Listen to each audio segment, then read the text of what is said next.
Hello friends, it's Amy here from raisingarrows.net, and I want to share with you a week's worth of meals at our house and what we have and what that looks like. I will warn you now that this is actually a little bit more than a week because I want to share with you some of the meals that I have written down on this piece of paper here in front of me, because I carried some over from the previous week, which happens fairly frequently for me. So sometimes I will go ahead and plan like 6 or 7 meals. One of those nights will be a leftover night, but sometimes I end up with 2 leftover nights or even 3 sometimes, and I will carry those meals over to the next week. So the meals that I have down here, I think I have 1, 2, 3, 4, 5, 6, 7, 8, 9. I have 9 meals, which means that I carried over a couple of meals, maybe even 3. Because typically, like I said, what I do is I do about 6 dinner meals, and then I have one night that is leftovers, hopefully. I am in the process of trying to learn to cook for older kids, and I don't always have leftovers, but we're working on that. So when I'm filming this, I do want to share with you that when I'm filming this, we've already made these meals. This was the list of meals that I was going to make for the previous week, and so I'm going to tell you a little bit about how it went. I'm also going to tell you where I got the meals from. Most of them I will try to link down in the description, and just kind of give you an idea of a typical week here at our house. I also want to start with the caveat that I am kind of trying to leave the whole dieting culture behind.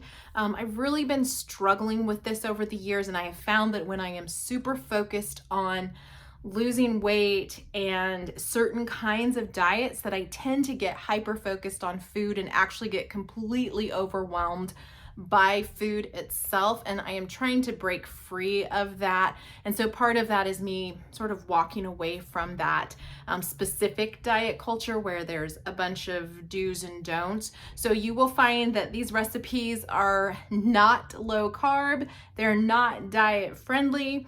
I do have a lot of those kinds of recipes that I actually love, but these are not it for the most part.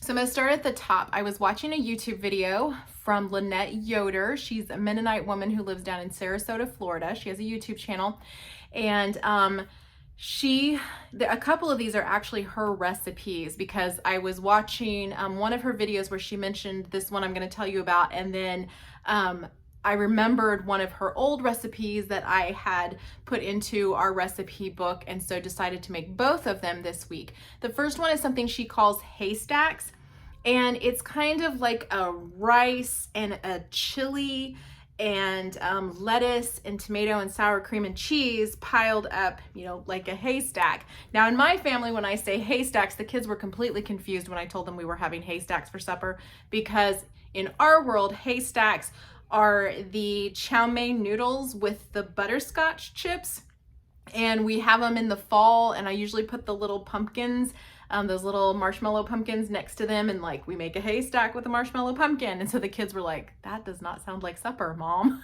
And so I had to explain to them it was a recipe that somebody else calls haystacks. And so what we ended up doing, because I needed to dash out for, I think it was like a Bible study was what I was going to, so I had to leave. I put one of the kids in charge. I think it was the 14-year-old. And what I had him do was actually open a can or 2 of chili, and not actually make the hamburger bean mixture that she has on her video. And I hope I can find the actual video for you. But anyway, that's how we made it a little bit easier. I also made a cheese sauce from scratch that I got out of a Mennonite cookbook that I've had for years. And I actually had some bacon cheddar spread that we had bought somewhere at a cheese shop, and none of us liked it. So I added it to the cheese sauce and just threw it in there and mixed it up, and then nobody could really tell. The cheese sauce is really simple. It's just a butter and flour roux, and then you add the milk and cheese, and that's where I added in that bacon cheese spread with it as well, and that went over the top of the rice and meat and lettuce and all that mixture. And I think the kids really enjoyed it. Like I said, I was not there for it. I went to Bible study that night. The other recipe that Lynette has that we ate last week was corn chip salad. And that has become a favorite salad of several of our kids. It includes lettuce and hard-boiled eggs, and we actually put some meat in ours that night. I don't think the original recipe has any meat, but we had some leftover meat that I wanted to put in there. And then it's just corn chips, and then there's kind of this mustard dressing that she puts over it, and it was really, really good. So we had that as well. I don't think I had anything else because I put a lot of extra vegetables into the salad, and then I had the meat as well. So we just had the salad with the corn chips in there as our entire meal. Another recipe that we did this week was Scotch eggs. And then we had hash browns with those as the side. Scotch eggs are something that we started eating as a family after I watched a show, a British show, with somebody eating a Scotch egg, and I was like, what is that? And I had to Google it. And then when I discovered what it was, I was like, oh, that sounds amazing. So I found a recipe for baked Scotch eggs, and that is what we had. And I will show you at the end of this video, you'll see the process of me making those Scotch eggs. And that has been a family favorite for a number of years now. And then we typically have like hash browns or baked beans with those, and this time we had hash browns. Another recipe that we had was crab Rangoon pizza. This is a local favorite. There is a pizza shop here in town that serves this crab Rangoon pizza. I had never heard of it prior to that, but after looking at it when we had bought it, because this is like a specialty pizza, so it's kind of expensive, and after looking it over, I thought, you know what, I bet I could make this. And sure enough, there's a recipe online, which I will link to in the description, that has a recipe for crab Rangoon pizza, and it's really not that difficult to make. We buy the imitation crab, it's cream cheese. I had a couple of refrigerator pizza crusts in the tube, which I don't usually buy. I bought it for some sort of Super Bowl appetizer. I couldn't remember what I bought it for, and so it just sat in the refrigerator. So I told my daughter to, my 18-year-old's the one who made this, and I told her to use those refrigerator pizza crusts, and then you spread cream cheese over it. You put the crab meat on it. I believe it has mozzarella and like an Asian spicy chili sauce, and then you do the wonton strips on top of that, and it is so, so good. Another meal that we had was pepperoni penne pasta. This is something we used to have years ago, and I had some chickpea pasta that I was needing to use up, and so I used that. And then you just cook that up, and you add in, I'm trying to remember what all was in there. There's some sort of like creamy sauce, which is probably cream cheese if I remember right. And then pepperonis, and I added in roasted red peppers. You can also put in sun-dried tomatoes, which makes it super yummy, and garlic, and it's just a really nice pasta dish that we had. And I think with that, we probably had a salad, if I remember right, as our side. We had guests over the weekend as well, and one of the meals that we had while they were here is our large family chicken pot pie. This is actually on my blog. This is a recipe we have been making for a crowd for many, many years. It makes 2 big pans worth, and basically you're putting a pie crust down, your favorite pie crust, but I also have a recipe for the pie crust that we use on the recipe on my blog. And then you're just adding in chicken and cream of chicken soup and mixed vegetables and cheese and sour cream and all these different things, and you're filling that in. And then I take a little bit of leftover dough and I cut it with lattice, like the lattice work cutter that you get from Pampered Chef, and I just kind of lay that across and make it look all pretty on top. Throw that in the oven and bake it, and it makes a wonderful, wonderful recipe for a crowd. Another recipe that I did while they were here, these friends of ours were here, was a potato soup. I actually used potatoes that had been canned by a friend of ours. I have never canned potatoes before, but I've seen it done, and this friend of ours had given us a couple of cans of his potatoes, and so I used those potatoes and then just a little bit of extra from another bag of potatoes that we had.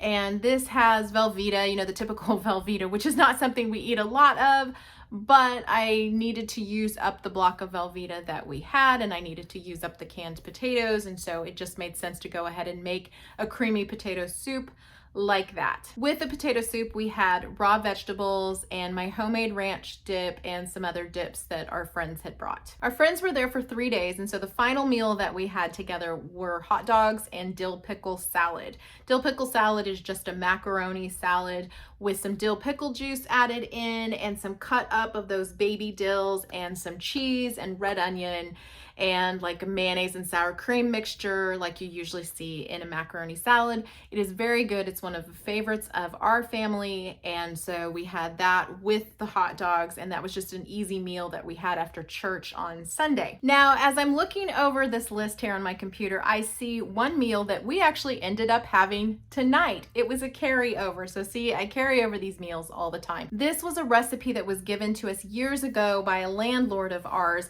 He was an elderly gentleman, and the recipe calls for deviled ham. Now, I had never heard of deviled ham back when he gave me this recipe, but since I have started stockpiling some items in my pantry, I actually buy these little cans of deviled ham spread, and that is exactly what he was talking about. It takes 2 cans, you make a pie crust. We actually end up making 2 of these, and you basically are making a quiche with it. You're putting the eggs and the cheese and that deviled ham and onions, and you're putting it into the pie crust. And my kids actually really, really like it. They have it with ketchup. We had some raw veggies with it, and then we also air fried up some baby carrots. This is one of my husband's favorite sides. I just turn on the air fryer. I have one of those extra large Ninja air fryers. I'll link to it in the description because I have found it to be the most large family friendly of air fryers. There aren't a lot out there that are, and this one definitely is. I put 2 bags of baby carrots in. I sprinkle some olive oil over the top and some Parmesan, and then I just run it for about 20 minutes and I stir it occasionally just to get all of that mixed up, and it gets a nice char on it. It kind of has a sweet, kind of a sweet potato taste to it as well. It just brings out the sweetness in the carrots, and my husband loves to have that as a side. So that is what we paired with the ham and cheese quiche. Okay, so hopefully that gives you an idea of what we had and gives you some ideas of how to use some things that are in your pantry. When I go to make my meal plan, I am often looking at what I already have, what I can use to create some meals that my family enjoys. I am, like I said, working on trying to make enough to have leftovers, which is what we typically have for lunch, and then that extra night when I'm not cooking. A lot of times it's because I'm at Bible study. For breakfast, we almost always have the same kinds of things. There's always eggs, there's always bacon, there's always sausage, there's always oatmeal, there's sometimes cereal, there's always bread, and the kids just kind of choose what they want. Most of the kids are capable of making their own breakfast, and then I take care of the 6 and 8-year-old. And a lot of times the 8-year-old is able to take care of her own as well. Sometimes the kids will request something special and I'll go ahead and make that. Sometimes I have a breakfast casserole that I've put together, or an oatmeal, baked oatmeal or something like that, that the kids can just all eat off of. But a lot of times it's whatever they want and they put it together themselves. For lunch, we'll have either soup, salad, or sandwiches, or leftovers. So I always try to have sandwich fixings on hand. I always have some sort of soup on hand in cans. And then I also have leftovers, and we typically have something to make salads. Salad is more of a summer thing that we have for lunch, not so much in the winter. All right, so let's check out some Scotch eggs, and I hope you have enjoyed this video.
Okay, so those are Scotch eggs. I'm gonna put these in the oven at 400 for about 30 minutes, I think.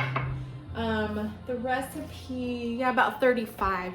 The recipe is from Betty Crocker. They're baked Scotch eggs. I liked that it would be super simple to do it that way. You can see my dog over there. He spent the whole time while I was rolling those right here beside me, just hoping I would drop something. So anyway, these are gonna go into the oven for 35 minutes, and while those are in the oven, I'm gonna cook up some hash browns to go with them as a side. And if the 35 minutes isn't quite enough, basically you're just looking for them to be browned nicely, like you would any sausage. And then if I have extra, which this time I did have some left over, I'll probably just make this into meatballs. All it is sausage and minced onion and salt. So no big deal. I could even probably throw in the panko breadcrumbs with that and just make those into sausage balls. So they're gonna go in the oven and we'll see you in a minute.